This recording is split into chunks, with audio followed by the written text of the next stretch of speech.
भावे विना सिद्धी वायाची उपाधी करशी जना भाव बळे आकळे यरविना कळे करतळी आवळे तैसा हरी बस पार्याचा रवा घेता भूमीवरी यज्ञ परोप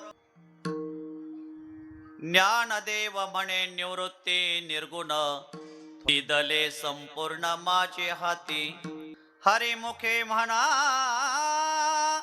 हरिमुखे म्हणा पुण्याची गणना कोण करी बरोबर डोरांगा कारो प्रथम नामाना पांडोरांगा करो प्रथम नामाना पांडुरंगा करो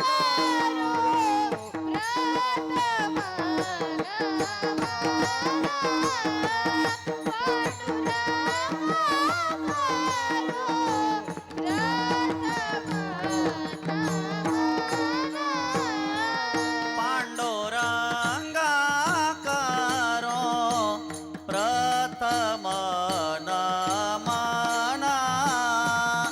पांडुरंगा करो प्रथम नामाना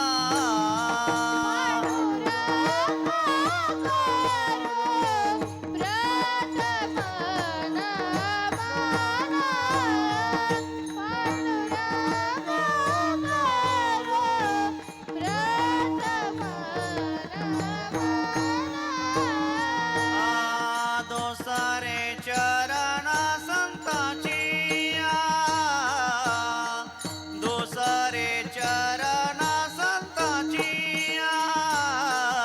त्यांच्या कृपादाने कथेचा विस्तार त्यांच्या कृपादाने कथेचा विस्तार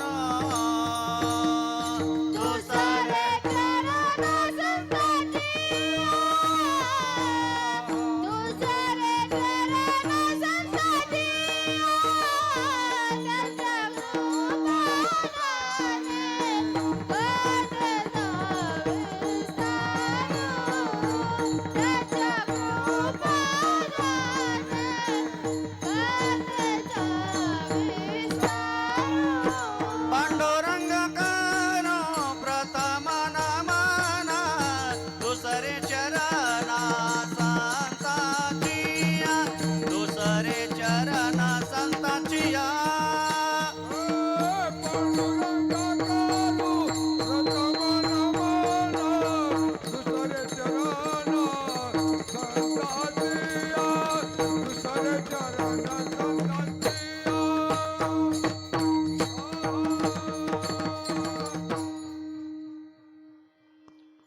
तीर्थव्रत नेम भावे विना सिद्धी वायाची उपाधी करशी जना भाव बळे आकळे येरवे नाकळे करतळी आवळे तैसा हरी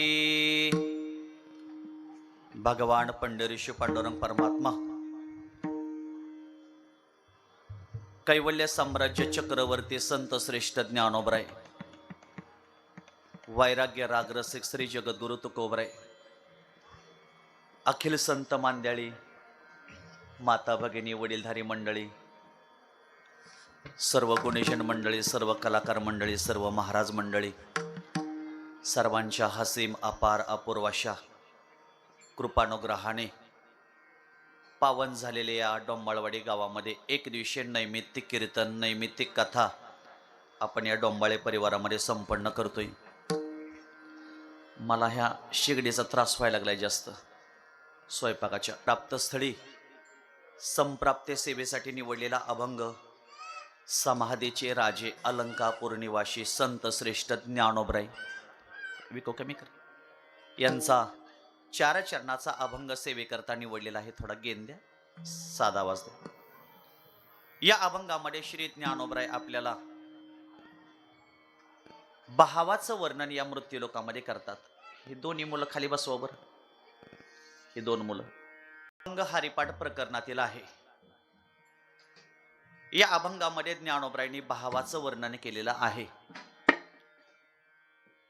कोणतीही गोष्ट आपल्या जीवनामध्ये प्राप्त करत असताना अंतःकरणामध्ये भाव धारण केला पाहिजे. भावाशिवाय या जगामध्ये आपल्याला कोणतीही गोष्ट प्राप्त होऊ शकत नाही.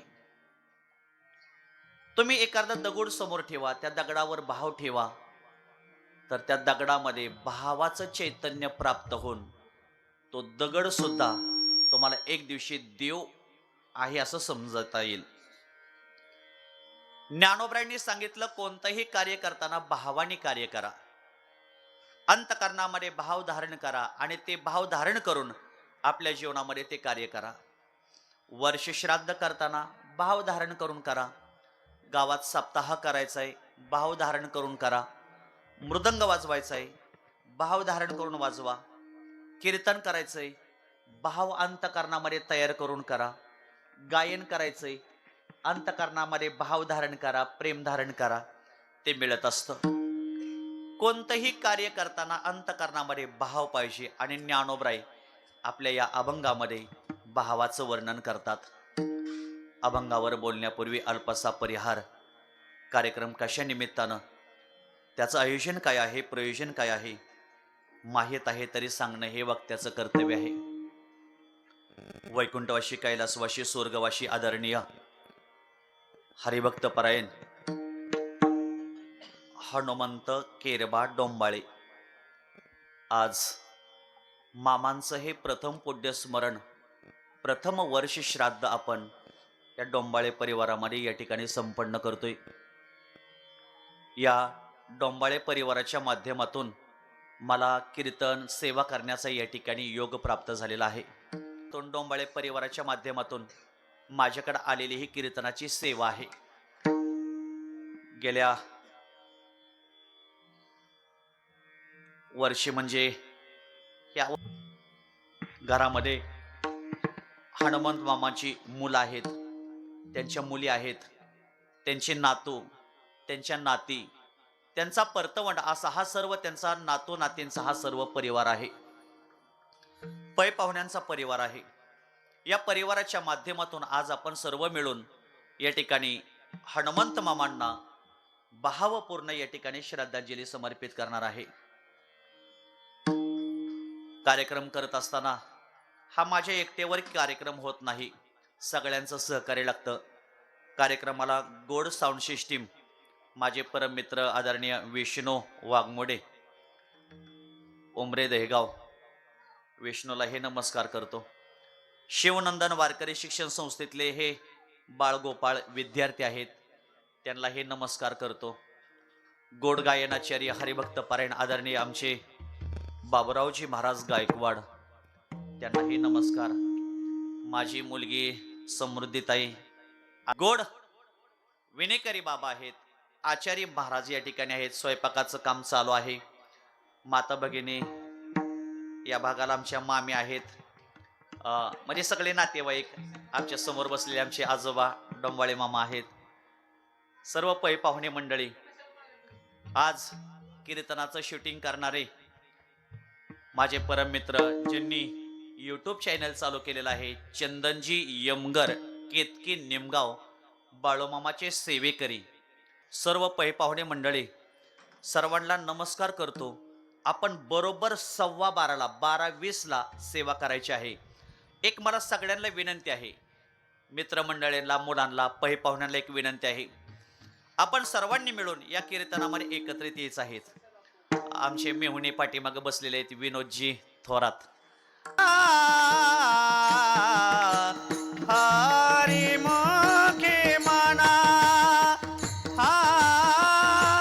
हरी मुखे म्हणा, हरी मुखे म्हणा.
धर्माप्रमाणे वर्ष श्राद्ध करावं लागतं. वर्ष श्राद्ध केलं पाहिजे.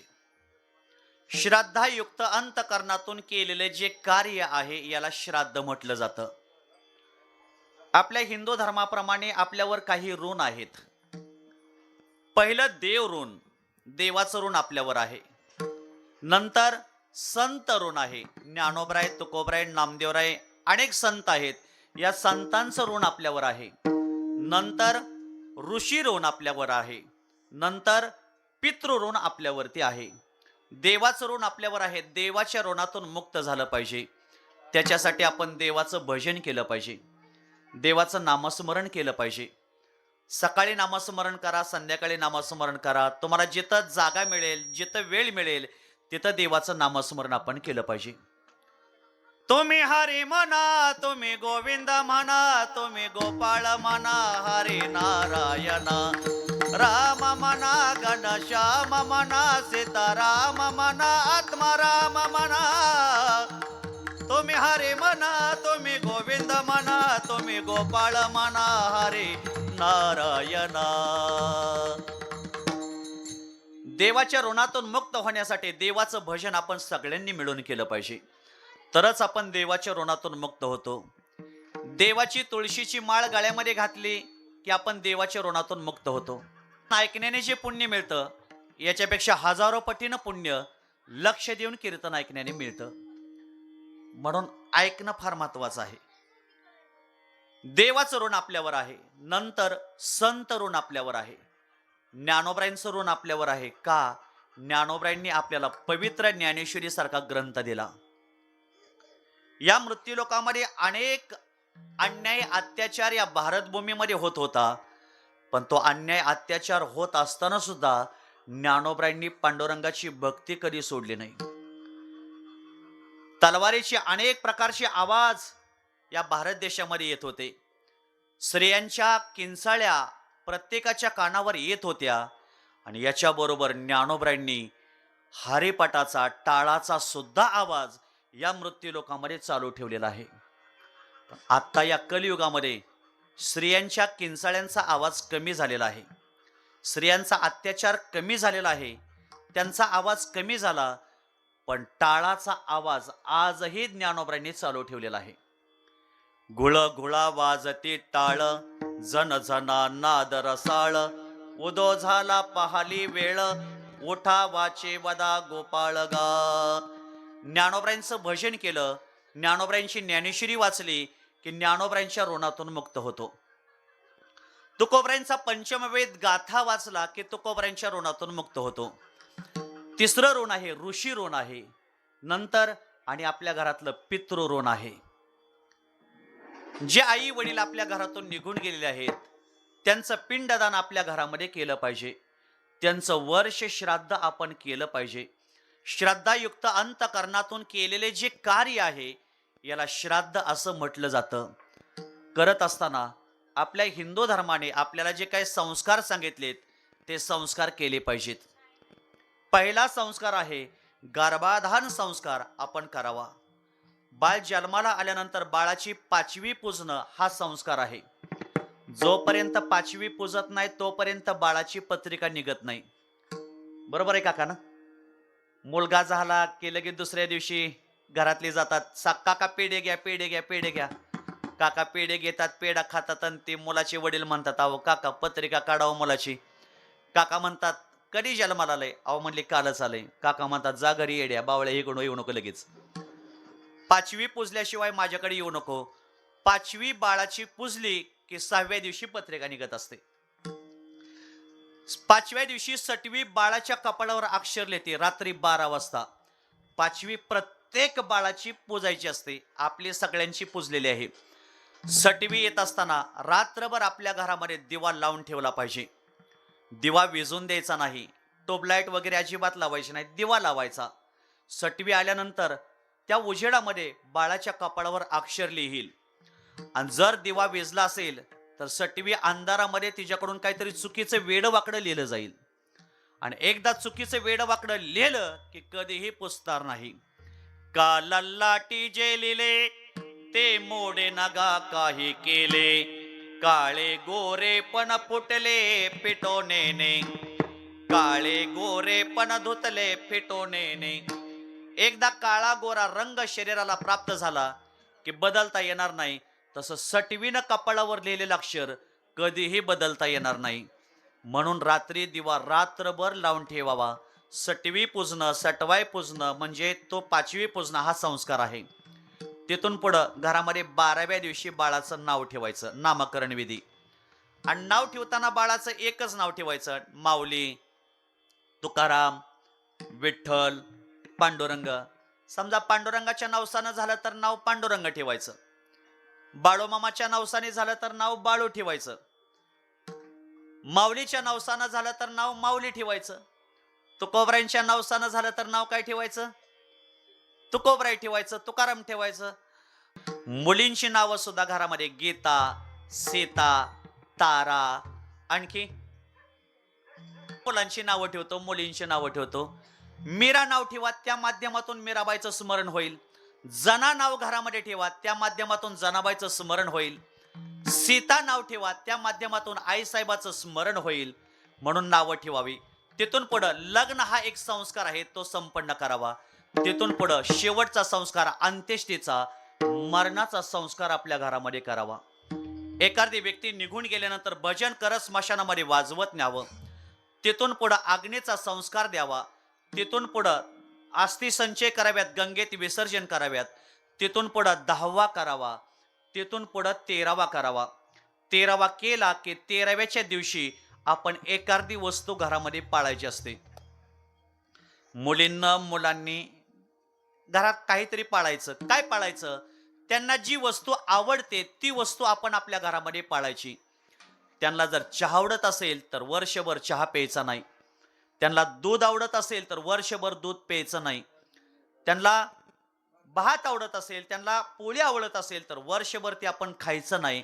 आणि वर्ष पूर्ण झालं की आजच्या दिवशी ज्या वस्तू पाळलेल्या आहेत त्या वस्तू आजच्या दिवशी दान द्यायच्या असतात. चहा पाळला असेल तर आजच्या दिवशी 12 वाजता ती वस्तू काकांकडून घ्यायची आणि ते आज अर्पण करायची. आजपासून ती वस्तू तुम्हाला प्यायला परवानगी. पण एक माझी विनंती आहे की आपण चहा पाळतो, दूध पाळतो, भात पाळतो, हे बाकीचं अन्न पाळतो, फळं पाळतो.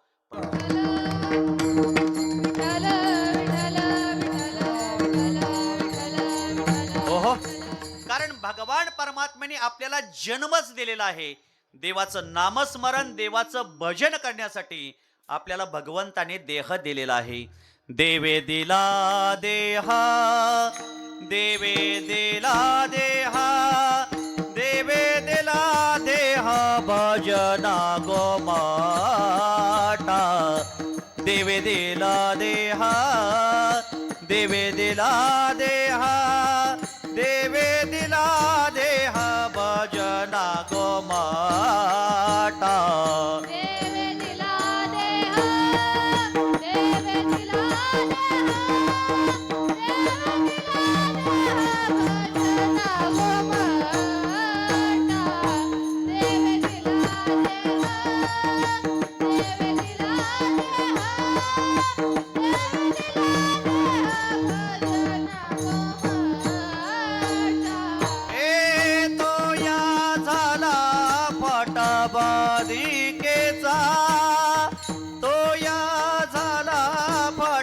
बादिकेचा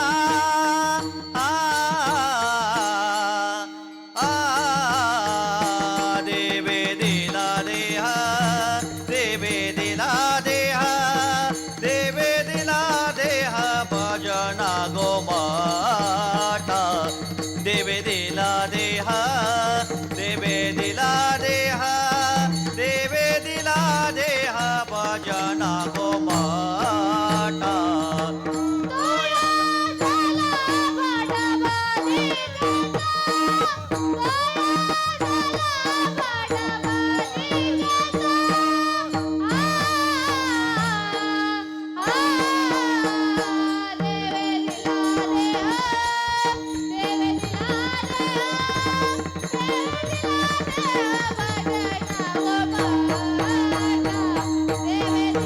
देहा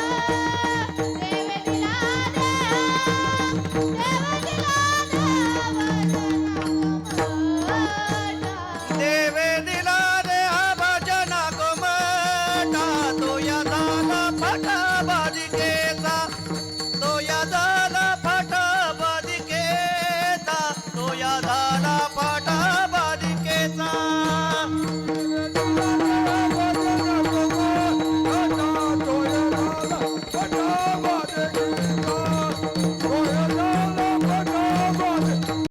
मृदंग शर्यतीसाठी टाळ्या वाजवा. भगवंताने देह भजनासाठी दिला म्हणून आपण 13वा करावा, नंतर प्रत्येक महिना घरामध्ये घालावा. मासिक घातलं पाहिजे, दुपारी 12 वाजता घालायचं बरं का. जे जेवाय घातले त्यांच्या सवडीव नसतं ते.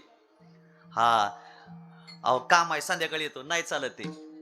पितरांचा काळ हा मध्यान काळ आहे, म्हणजे दुपारी 12 ते 1 या दरम्यान. सूर्य डोक्यावर आला का नाही हा मध्यान काळ पितरांचा असतो. म्हणून प्रत्येक महिना घरामध्ये घालावा.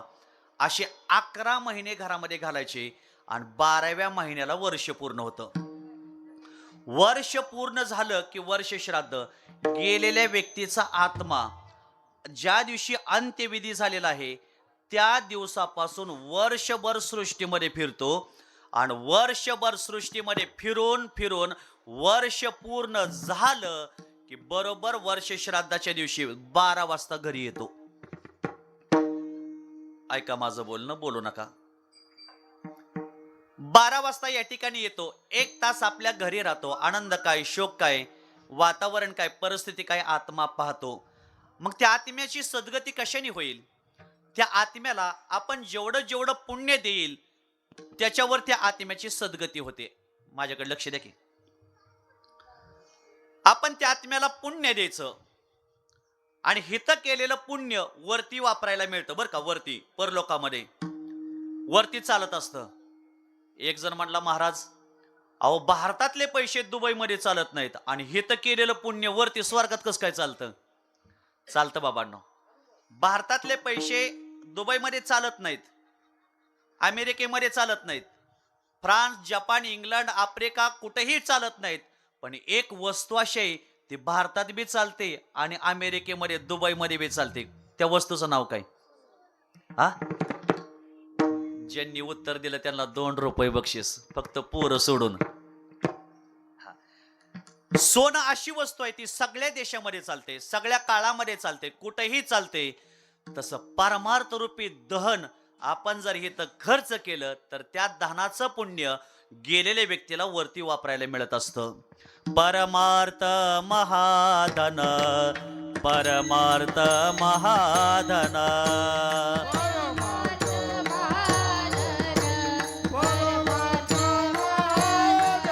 जोडी देवाचे चरण, जोडी देवाचे चरण.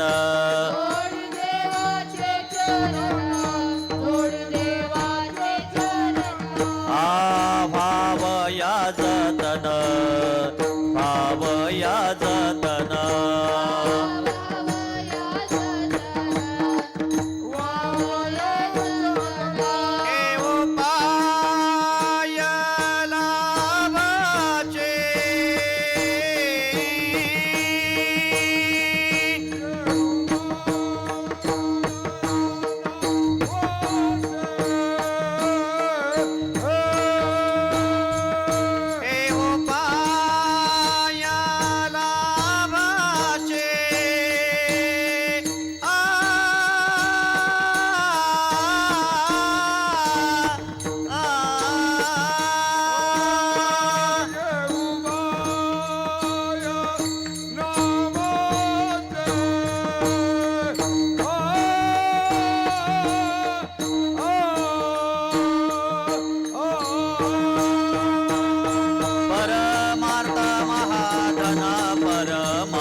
परमार्थ महाधन, परमार्थ महाधन.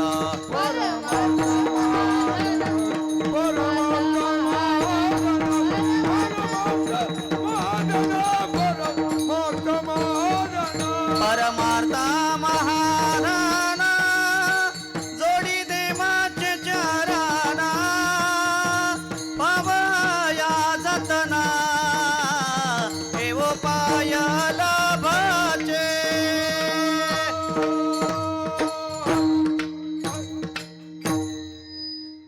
परमार्थ रूपी धन आज आपण त्यांना अर्पण करायचं आणि त्याच्यातून पुण्य वरती त्यांना वापरायला द्यायचं. आज आपण काय काय करायचं, ज्याच्यातून पुण्य होईल असं कार्य घरामध्ये करायचं. आज अन्नदान घरामध्ये करायचं. एक तरी गोड घास आपण हनुमंत मामांचा खाऊन जायचा आहे. भारतासारखी पवित्र भूमी जगात दुसरी कोणती नाही. गायत्री सारखा पवित्र मंत्र जगात दुसरा कोणता नाही. ज्ञानोबराय तुकोबराय सारखे संत जगामध्ये दुसरे कोणते नाही. वारकरी संप्रदाय सारखा संप्रदाय जगाच्या पाठी दुसरा कोणताही नाही. आणि अन्न उदकासारखं दान या जगाच्या पाठी कोणतंही नाही. अन्नदान कोणाला बी करा, पुण्य मिळतंय. गरीबाला करा, श्रीमंताला करा, लहानाला करा, मोठ्याला करा, माळकऱ्याला करा, पुण्य मिळते. बिगर माळकऱ्याला केल्यावर काय पाप होतंय वय. अन्नदान कोणाला हे करा, सर्वाभूती द्यावे अन्न. अन्नदान त्यांच्या निमित्तातून करायचं. आणखी काही स्वयंपाक चालू आहे बरं का पलीकडला, फोडणीचा वास आला. वस्त्रदान त्यांच्या निमित्तातून, द्रव्यदान म्हणजे पैसे दान त्यांच्या निमित्तातून करायचे. लक्ष्मी दानानं शुद्ध होत असते. म्हणून माणसाने आपल्या आयुष्यामध्ये थोडी का होईना लक्ष्मी दान दिली पाहिजे. मंदिराला द्या, एखाद्या संस्थेला द्या, एखाद्या धर्मशाळेला द्या, आळंदीला द्या, पंढरपूरला द्या, आंधळ्याला द्या, पांगळ्याला द्या. संपत्ती दान केली पाहिजे. पण बरीचशी माणसं 1 रुपया सुद्धा कोणाला देत नाहीत. आज पेटवलं तर 6 महिने विजणार नाही एवढं देवाने त्यांना दिलेलं असतं. गेल्या आठवड्यामध्ये पुण्याला मी कीर्तनाला गेलो होतो. सहज सिग्नलवर गाडी आमची थांबली. आमच्या समोर एक फॉर्च्युनर गाडी थांबली होती. तेवढ्यात एक भिकारी, ते काच पुसणारा पोरगा आला आणि आल्यानंतर त्याने काच पुसली आणि त्या शेठजीला सांगितलं, साहेब काच खाली घ्या गाडीची. शेठजीनं काच खाली घेतली आणि शेठजीला सांगितलं, साहेब तुम्ही ना मला 100 रुपये द्या. म्हणले का? म्हणले तुम्ही श्रीमंत आहे, तुम्ही 100 रुपये द्या, फॉर्च्युनर गाडी आहे. म्हणले माझ्याजवळ नाहीत. मग ती म्हणला, भिकारी म्हणला 50 तरी द्या. ते शेठजी म्हणले 50 ही नाहीत. 25 तरी द्या. म्हणले 25 ही नाहीत. म्हणले 10 रुपये तरी द्या. 10 रुपये नाहीत. ते भिकारी म्हणला 1 रुपये तर द्या. शेठजी म्हणले 1 रुपये बी नाही. तेवढ्या ते भिकारी पोरगा म्हणला, मग असं करा, दार उघडा, बाहेर या, सगळी भीक आपण दिवसभर दोघं बी गोळा करून जेवढी येईल तेवढी सगळी तुम्हाला देऊन टाकतो. बघा, कोट्यावधी रुपयाची संपत्ती देवाने दिलेली असते. पण आपल्याला दान 1 रुपया दुसऱ्याला द्यायचं म्हटलं की जीवावर येतं. पूर्वी एक म्हण होती, बरीचशी माणसं ओष्टी हातानं काय मारत नाही तो हा पाठाय राहतो मला सगळा. हा, पूर्वीच्या जुन्या म्हणी चांगल्या होत्या बरं का. जाकले मूठ 1.25 लाखाची, गुडघ्याला बाशिंग, पाय धुवायचं तर साकळ्या केवढ्याच्या. ह्या जुन्या म्हणी, त्या म्हणींचा माझे गुरुवर्य वैकुंठवासी बाबा महाराज इंगळे त्यांनी सगळ्या म्हणींचा शोध लावलेला आहे. अगदी पहिल्या जुन्या चांगल्या म्हणी असायच्या. तसं आज पेटवलं तर 6 महिने भिजणार नाही एवढं देवाने दिलेलं असतं. पण माणसं कधी कोणाला काय देत नाहीत. संपत्ती ही दानानं शुद्ध होत असते. म्हणून आज वर्ष श्राद्धाला आपण काय करावं, जे काही मामांनी, जे काही आजोबांनी जी संपत्ती कमवून ठेवली, या संपत्तीतून 1/10 हिस्सा आजच्या दिवशी आपण दान धर्मासाठी कार्य लावायचं आहे. जेवढे आपल्याला दान करता येईल तेवढे आपण करायचे आहे. वर्ष श्राद्ध करताना लय मोठेही करायचं नाही आणि लय बारकंही करायचं नाही. मुलीच्या लग्नाला जेवढा खर्च येतो एवढा खर्च वर्ष श्राद्धाला करायचा.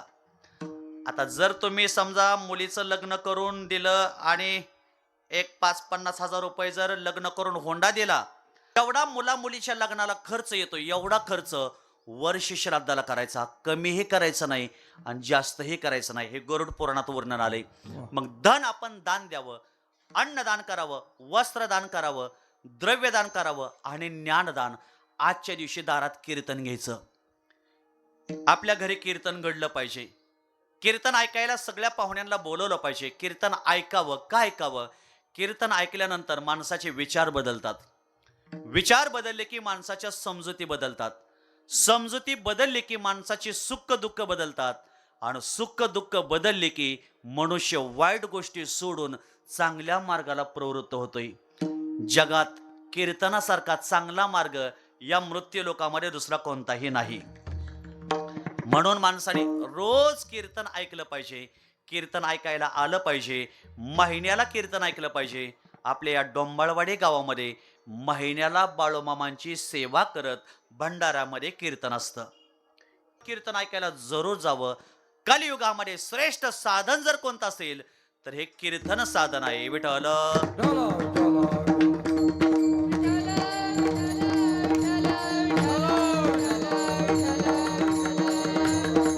कलियुग माझी करवे कीर्तन, कलियुग माझी करवे कीर्तन.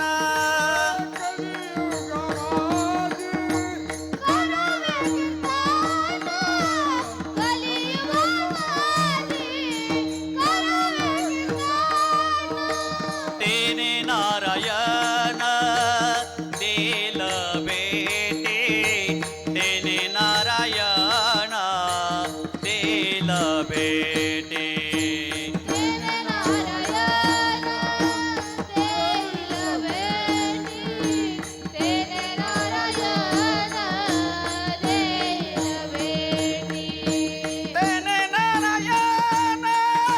दिल बेटी, तेने नारायण दिल बेटे. कलियुग माझी करवे कीर्तन, कलियुग माझी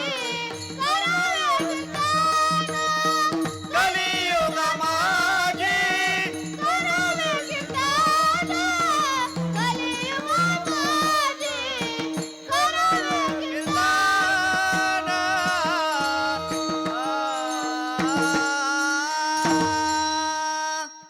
आज मामांच्या स्मरणार्थ आज दारामध्ये कीर्तन आहे. त्या निमित्तातून अभंग निवडलाय श्री ज्ञानोबरायांचा. हरिपाठ प्रकरणातील अभंग निवडलेला आहे. कितव्या क्रमांकाचा आहे? विद्यार्थ्यांनी बोला, सरळ उभा राहा. कितव्या क्रमांकाचा आहे?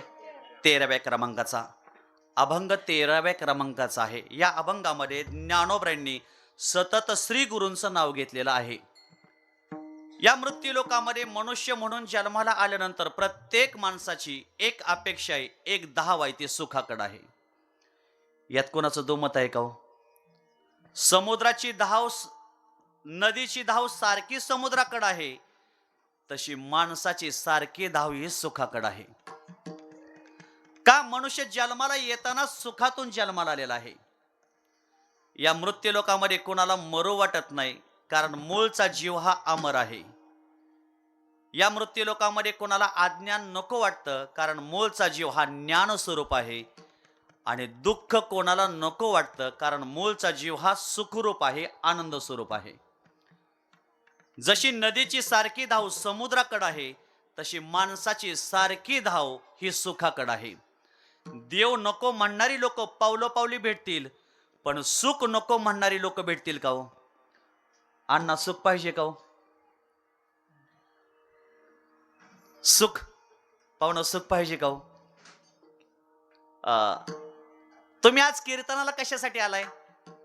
सुखासाठी आलाय. प्रपंच कशासाठी करताय? काहीतरी बोला म्हणजे गाडी पुढे जाईल.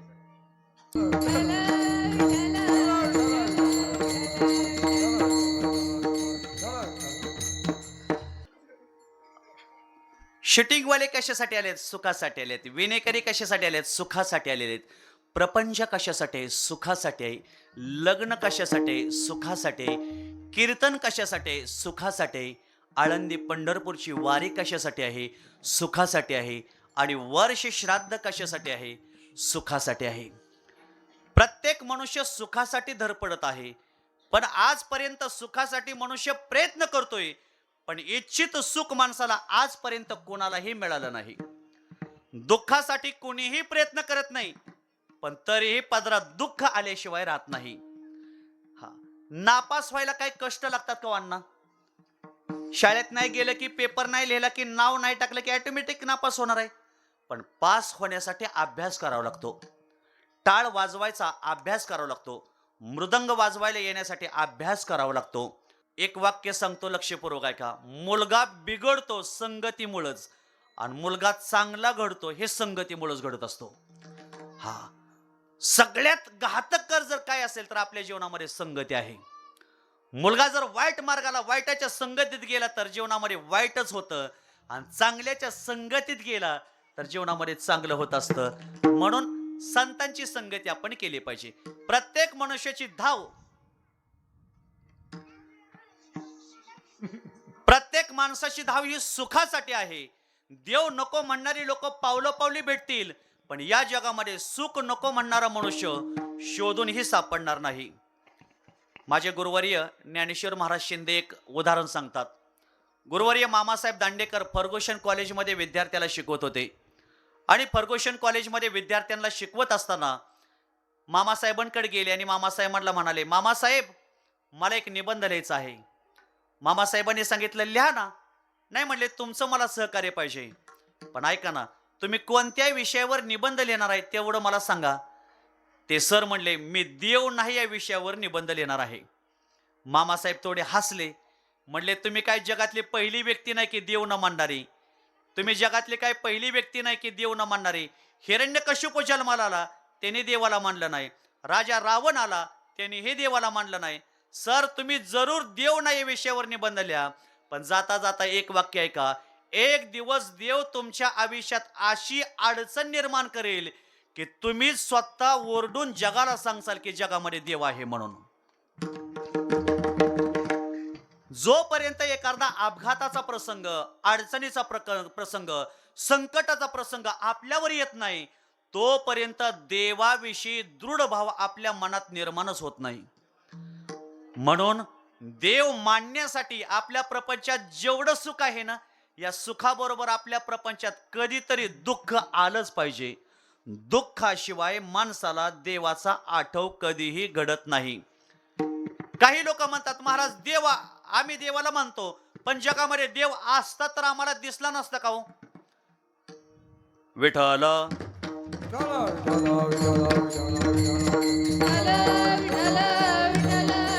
ओहो, ज्या गोष्टी आहेत पण जगामध्ये दिसत नाहीत. काही लोक म्हणतात, महाराज देव असता तर आम्हाला दिसला नसता का? पण देव हे काही दाखवण्याची वस्तू नाही. देव हा अनुभवाने जाणायचा असतो. दुधातील तूप दिसत नाही, साखरेतील गोडी दिसत नाही, काष्टातील अग्नी दिसत नाही, फुलातील मकरंद दिसत नाही, तिळातील तेल दिसत नाही, तसा जगातला देवही दिसत नाही. मग विवेकता पश्चात्मानम, नाकाला लावून पहा, फुलातील मकरंद कळेल, चाकून पहा, साखरेतील गोडी कळेल, वाटून पहा, तिळातील तेल कळेल, मंथन करून पहा, दुधातील तूप कळेल, घर्षण करून पहा, काष्टातील अग्नी कळेल. तसे सत्संगती करून पहा, जगातला देव दिसेल. उगाच केसाची लांबी वाढवून जगामध्ये देव नाही, देव नाही म्हणत फिरणं हे बरोबर नाही. जगामध्ये देव आहे त्याची अनुभूती येण्यासाठी आपल्याला भक्ती करावी लागते. विठ्ठल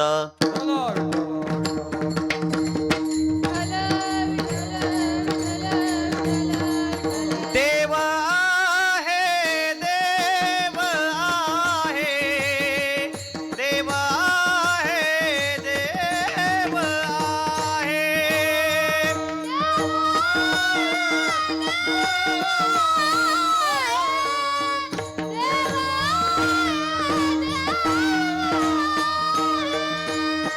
देव आहे, देव आहे, देव आहे, देव आहे.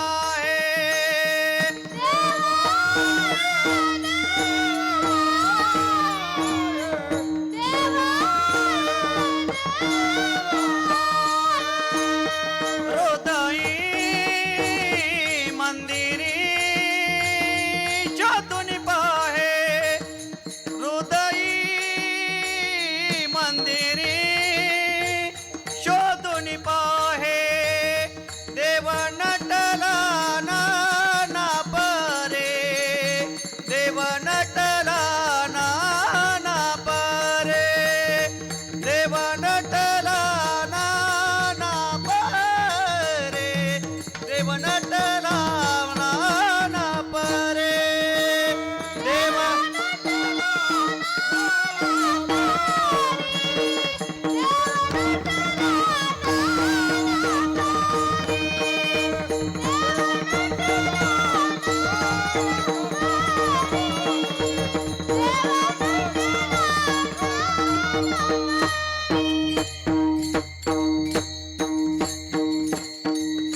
सुरेंद्र थोडं वाढव.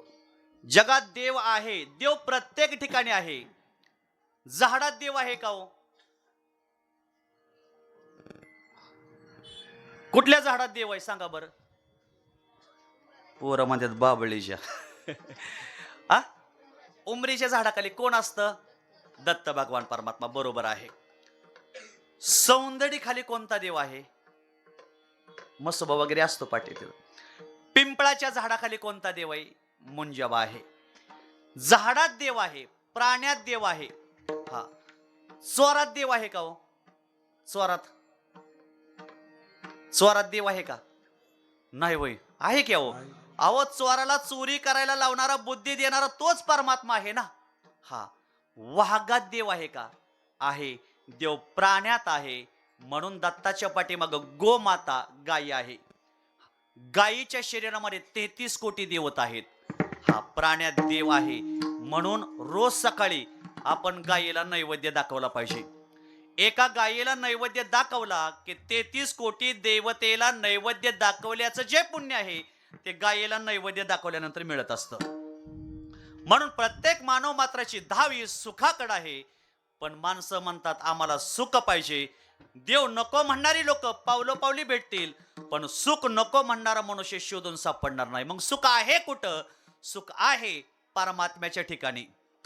मग सुखाचा निश्चित पत्ता तुकोबरांनी आम्हाला सांगितला कुठं आहे? तर सुखाचा निश्चित पत्ता पंढरपूर आहे. म्हणून वर्षातून एकदा तरी पंढरपूरला आपण गेलं पाहिजे. चला हो पंढरीला जावा, चला हो पंढरीला जावं, जीवाच्या जीव लगा पाहो, जीवाच्या जीव लगा पाहो. चला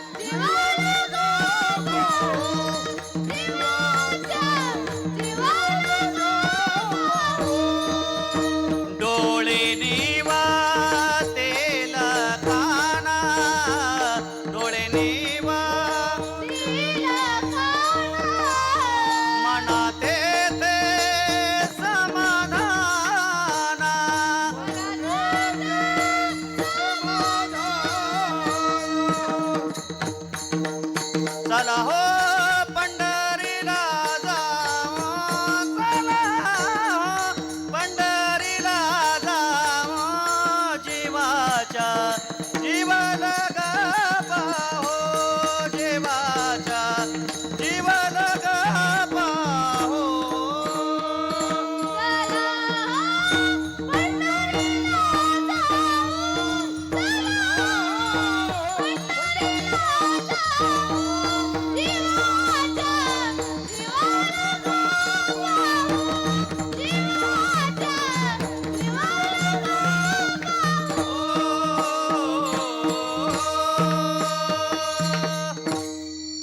सिस्टीमसाठी टाळ्या वाजवा. चला हो पंढरीला जावं, जीवाच्या जीव लगा पाहो. सुखाचा निश्चित पत्ता पंढरपूर आहे. मग तो पंढरपूरला गेल्यानंतर ते देवाच्या चरणाचं सुख आपल्याला मिळालं पाहिजे. तो परमात्मा आपला केला पाहिजे. थोडं कमी ठेव सोरेंद्र.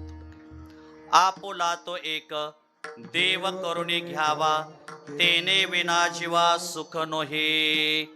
मग सुखाचा निश्चित पत्ता पंढरपूर आहे, पांडुरंग आहे. मग पांडुरंगाच्या जवळच आपल्याला सुख पाहिजे असेल तर आपल्याला काय करावं लागेल? पांडुरंगाची वाट धरावी लागेल. पांडुरंगाची वाट धरण्यासाठी आपल्याला आळंदी पंढरपूरच्या वारीला यावं लागेल. वारीला येत असताना संतांची संगती करावी लागेल. आणि संताची संगती, वारी, देव प्राप्त करताना अंतकरणामध्ये भाव पाहिजे. मगाशी बोलून गेलो, भावाशिवाय माणसाला काहीही मिळत नाही. काही न लगे एक भावाची कारण. मग ज्ञानोबराय सांगतात तुम्ही भाव धारण करा, तुम्हाला देव मिळेल, आणि देव मिळाला की तुम्हाला सुख मिळेल. मग ज्ञानोबरायांनी आपल्याला सुख मिळवण्यासाठी अंतकरणामध्ये भाव धारण करायला सांगितलं आणि भावाने आम्हाला देव मिळतो याचं उत्तर अभंगाच्या दुसऱ्या चरणामध्ये सांगितलं गेलं. भाव बळे आकळे एरवे ना कळे, भाव बळे आकळे एरवे ना कळे.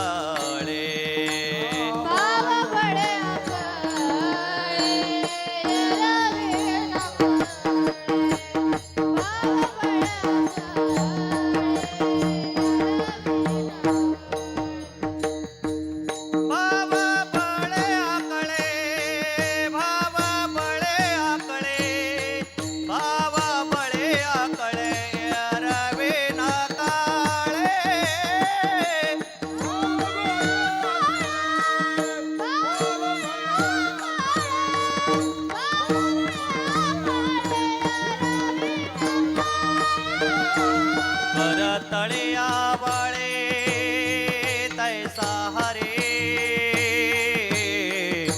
आ, आ,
टाळ्या वाजवा. माझे हे पेक्षा उंच जातोय समृद्धीचा आवाज. भावाशिवाय देव मिळणार नाही. अभंगाचा दुसऱ्या चरणात प्रवेश केला. भाव बळे आकळे येरवे ना कळे, करतळी आवळे तैसा हरे. भावाशिवाय आपल्याला देव मिळत नाही. मग व्यवहारातला भाव वेगळा आहे बर का. बाजार भाव आणखी एक करता सांगा पाहुणा, त्याला भाव जोडला पाहिजे. मावस भाव, सक्का भाव असे अनेक प्रकारचे भाव आहेत.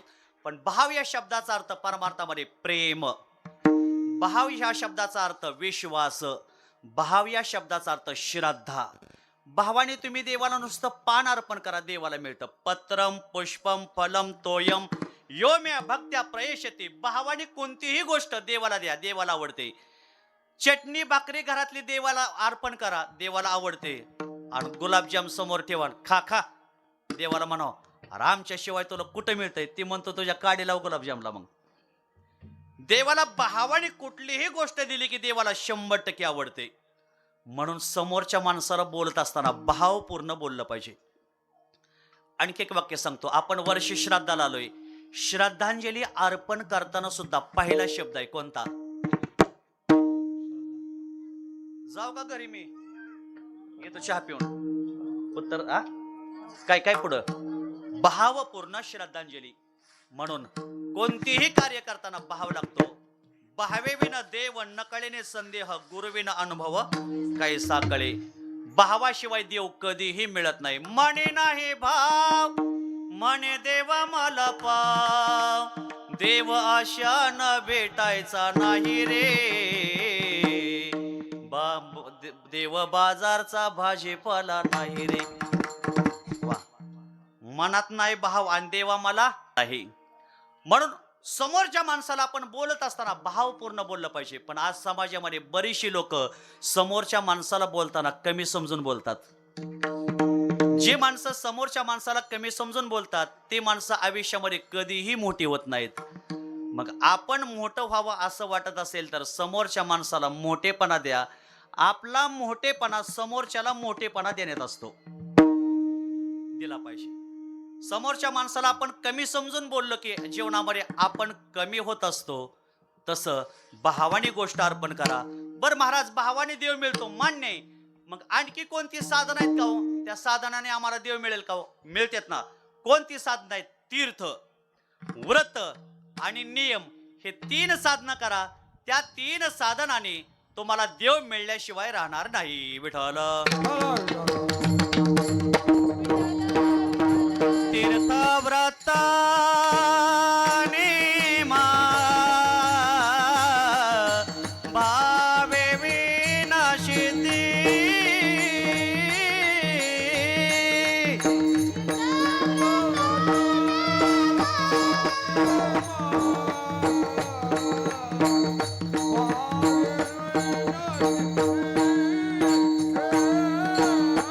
तीर्थ व्रत नेमा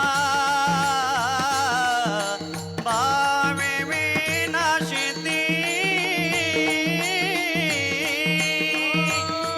तीर्थ व्रत नेमा भावे विनाशिती.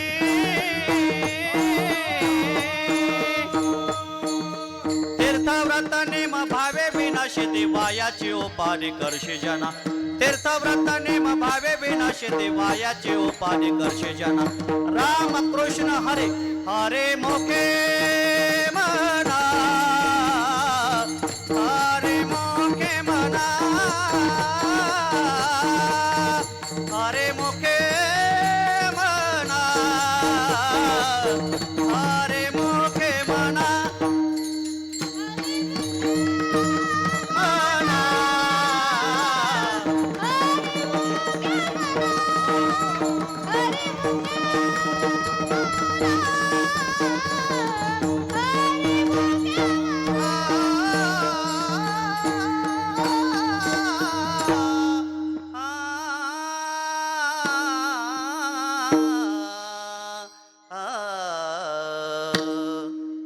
तीर्थ करा.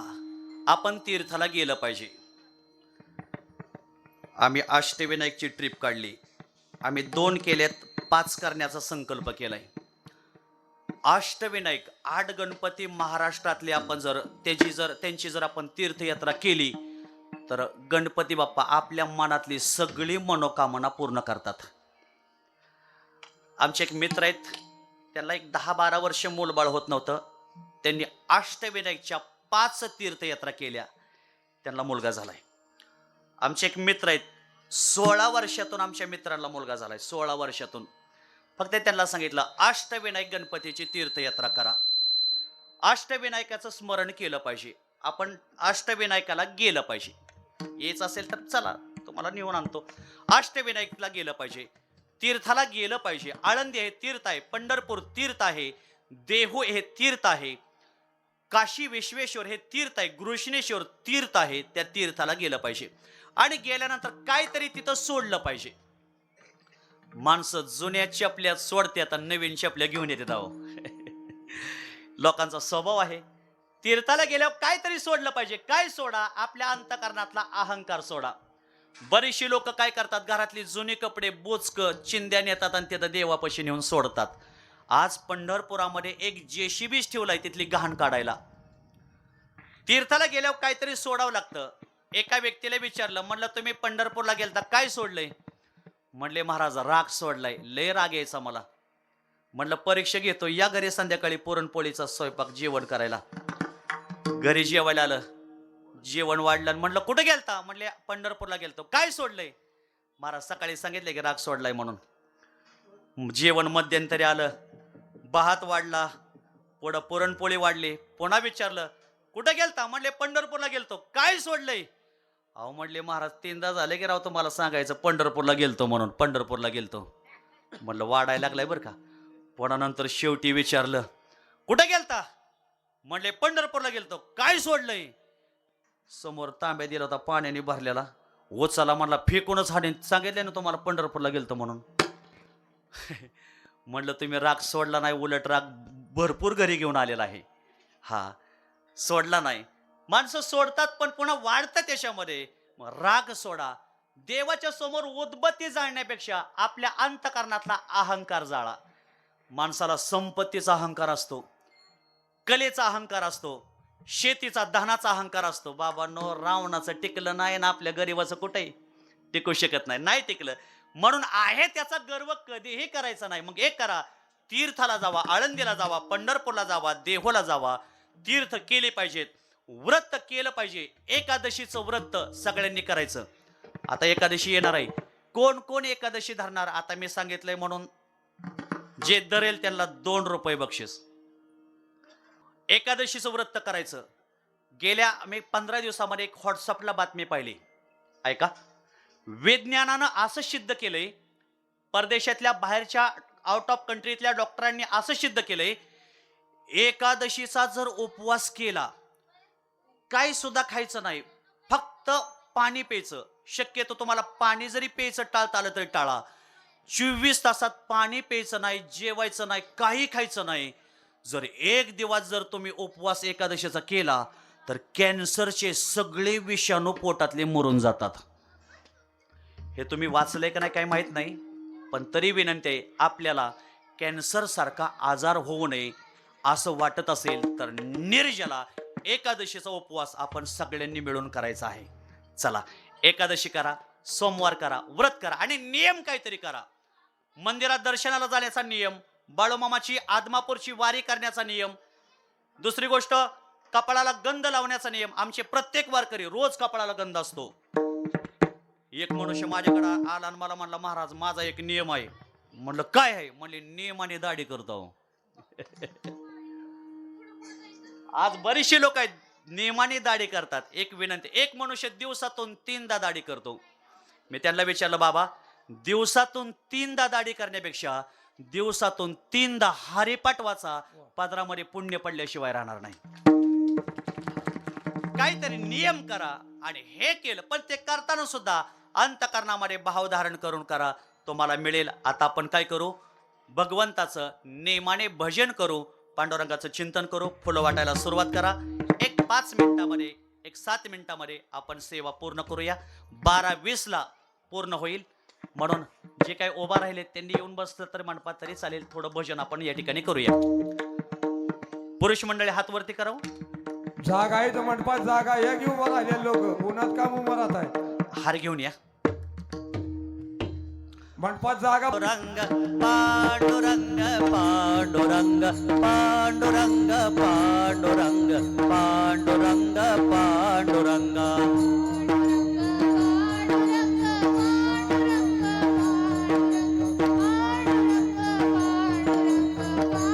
ताली वाजवा. ए पांडुरंग पांडुरंग पांडुरंग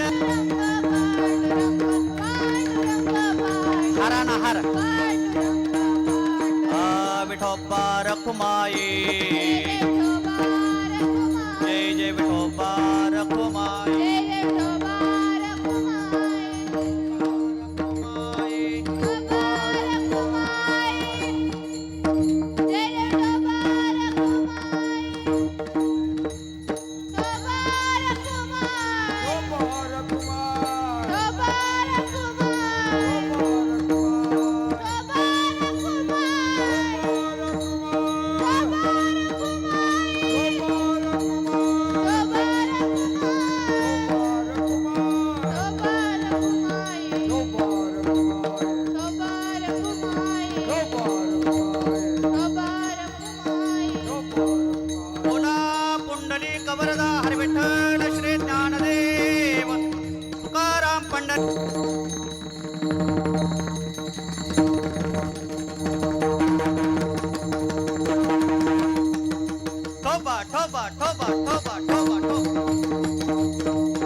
फक्त बोलू नका कोणी. इकडे पाठीमाग बोलते तो. बाहुबळी आकळे एरवी नाकळे करतळे आवळे तैसहारी पारियाचा रवा घेता भूमीवरी यज्ञ परोपरी साधन तैसे. फक्त बोलू नका. पारा नावाचा धातू आहे ना, तो जमिनीवर पडल्यावर उचलताना कष्ट होतात.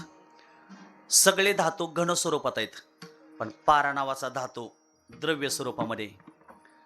जमिनीवर उचलताना कष्ट होतात, तसं भाव नाही धारण केला की देवप्राप्तीसाठी तेवढे कष्ट होतात. ते शिगडीचा आवाज कमी करा म्हणावं. शिगडी गॅस. म्हणून ज्ञानोबराने सांगितलं, तीर्थ करा, व्रत करा, नियम करा, आणि जे काही वर्षी श्राद्ध आहे ते आपण करावं. थोडंसं हे करत असताना ज्ञानोबरांची थोडी सेवा आपण करावी. विश्वाचे ते आरता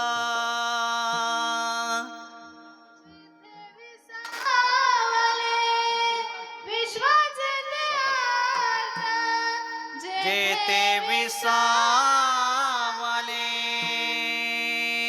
ते तीर्थ झाले माऊलींचे, ते तीर्थ झाले माऊलींचे. इंद्रायणी सांगे, इंद्रायणी सांगे, हो इंद्रायणी सांगे कथा योगियांची. जगता हो सावली ज्ञानेश्वर माऊली, जगता हो सावली ज्ञानेश्वर माऊली, जगता हो सावली ज्ञानेश्वर माऊली. ज्ञानोबराय आळंदीत आहेत, वाजवू नका सारखं. त्यांची सेवा पण, तुकोबरांची सेवा, आणि थोडी या परिवारामध्ये आज शेवटचं कार्य, श्राद्धाचं कार्य या डोंबाळे परिवारामध्ये या ठिकाणी घडतंय. मला मगाशी कोणीतरी सांगितलं, म्हणले महाराज, आमच्या काकांनी, आमच्या मामांनी शेवट देवाची सेवा करताना, शेवट देवाची पूजा करताना, शेवटी देवाचं नामस्मरण भजन करताना त्यांनी देह देवाला अर्पण केला. अंतकाळी नाम आले ज्याच्या मुखा, तुका म्हणे सुका पार नाही. आचार्याकडे बोलू नका. एक शेवट आपण भक्ती करतो, परमार्थ करतो, पण शेवट देवाचं नाव मुखाला येईल की नाही सांगता येणार नाही. अंतकालेच मामेव स्मरण मुक्ता कलेवर यत प्रेस मदभाव याती नास्तेत दंशयः. अंतकाळाला देवाचं नामस्मरण येईल का नाही सांगता येत नाही. अंतकाळ म्हणजे एक परीक्षा आहे. काही विद्यार्थी असे असतात, वर्षभर शाळेत जातात आणि नेमके परीक्षेच्या दिवशी आजारी पडतात आणि नापास होतात. आणि काही विद्यार्थी असे असतात 6 महिने शाळेत जात नाहीत पण शेवटने 1 नंबरने पास होतात. तसं आदरणीय हनुमंत मामा यांनी आपल्या जीवनामध्ये भजन केलं, नामस्मरण केलं. त्यांनी अंतकाळाला देवाचं नामस्मरण केलं. आज या कुटुंबामध्ये त्यांची मुलं आहेत, त्यांच्या मुली आहेत. अगोदर त्यांच्या सौभाग्यवती गेल्या. या घरातल्या मुलांच्या अगोदर आई गेल्या. आई आणि वडील दोघेही या घरातून निघून गेले. ज्या दिवशी आई आणि वडील घरातून निघून जातात त्या दिवशी घरातला प्रेमाचा समुद्र आटला जातो.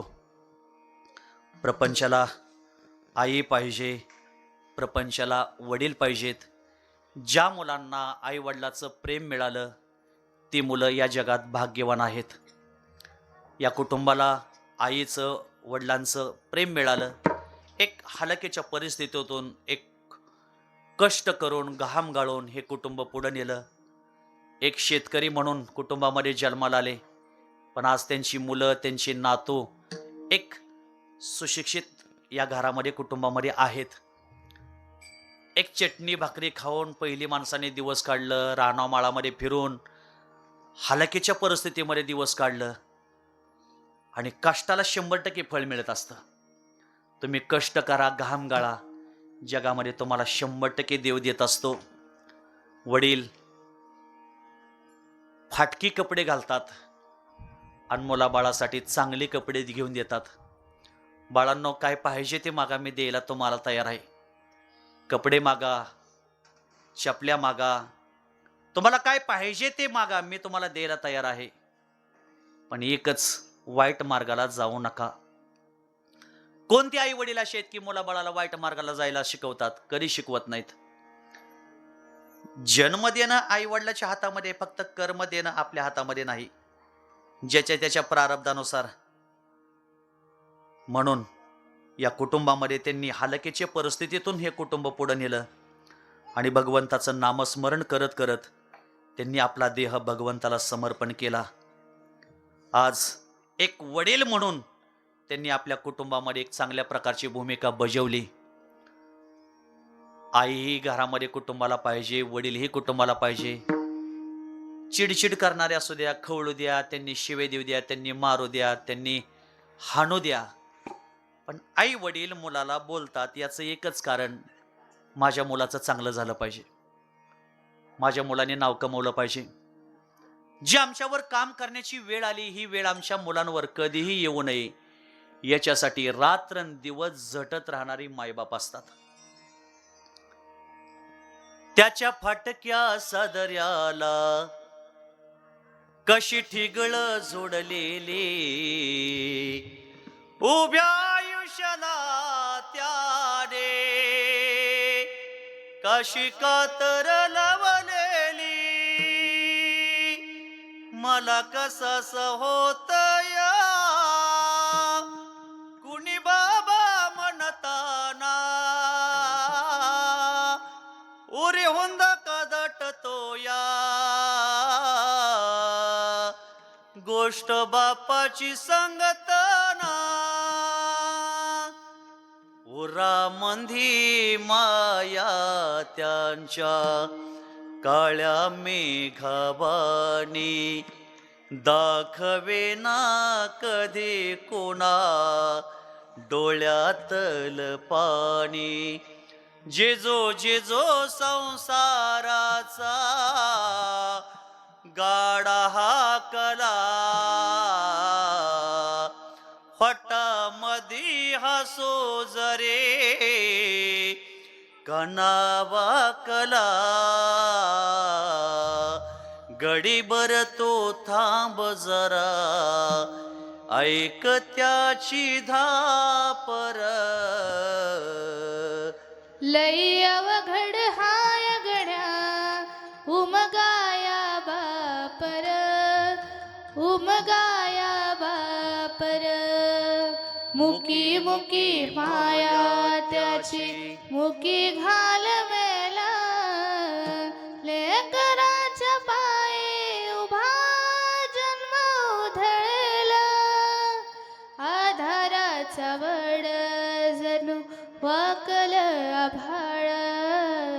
त्याच्या इना पाचोळा जिनरान माळ जिनरान माळ घडीभर तू थांब जरा ऐक त्याची धापर लई अवघड हाय गड्या उमगाया बापर उमगाया बापर ज्याला हात नाही त्याला हाताची किंमत विचारा, ज्याला पाय नाही त्याला पायाची किंमत विचारा, ज्याला डोळा नाही त्याला डोळ्याची किंमत विचारा, आणि ज्याला माय आणि बाप नाही त्याला मायबापाची किंमत विचारा.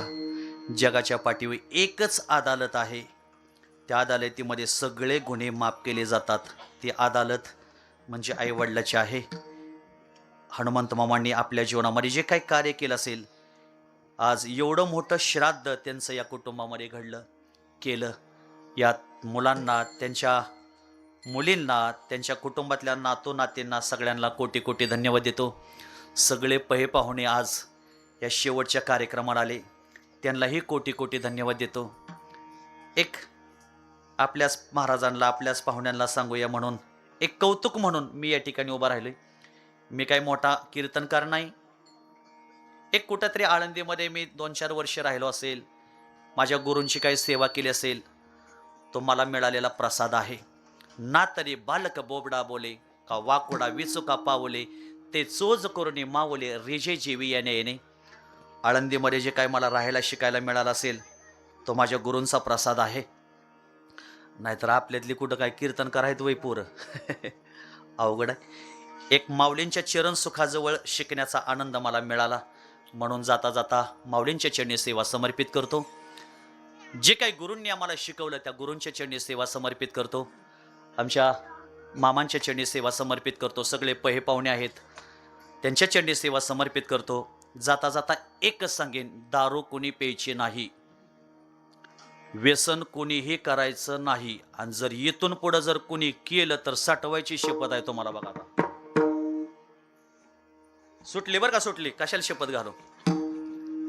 अब क्या सोचे क्या होना है, जो होगा वो अच्छा होगा, पहले सोचा होता पागल, अब रोने से क्या फायदा. एकदा इष्टी निघून गेली की मागणं हात करून काहीच उपयोग नाही पुन्हा. तसं शरीरूपी घर चांगलं आहे, इंद्रियात ताकद आहे, म्हातारपण लांब आहे. म्हणून आपण शक्यतो व्यसन टाळावं, बिडी तंबाखू सिगारेट धूम्रपान टाळावं. आपला हिंदू धर्म आपण सगळ्यांनी टिकवा. मुलं मोबाईलपासून लांब ठेवावी आणि आपण आपल्या जीवनामध्ये धर्मकार्य करावं. आमची सगळी वारकरी शिक्षण संस्था आमचे विद्यार्थी कार्यक्रमाला आले, विद्यार्थ्यांना धन्यवाद देतो. आम्ही संस्था काढली, संस्थेतल्या विद्यार्थ्यांना आमचे मृदंग महेश महाराज शिकवतात. येणाऱ्या 1 मेला आम्ही संस्कार शिबिर 1 महिना भरवतो. कधीतरी आपल्यातली मुलं येऊ द्या, शिकू द्या, त्यांनी नाव कमवू द्या. कुठं नोकर येत्या, नुसता टाळ घेऊन उभा राहिला तरी 500 रुपये कोणी बी देतं या परमार्थात या आलं पाहिजे, शिकलं पाहिजे. आमच्या मुली आहेत, मुलं आहेत, सर्वांना धन्यवाद देतो. आणि सगळे पाहुणे या ठिकाणी आले, त्यांना हे धन्यवाद देतो आणि सेवेला पूर्ण विराम देतो. ज्ञानेश्वर माऊली, ज्ञानराज माऊली तुकाराम, तुकाराम तुकाराम तुकाराम तुकाराम,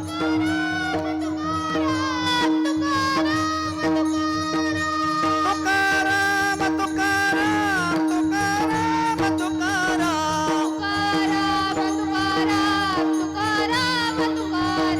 तुकाराम तुकाराम तुकाराम तुकाराम,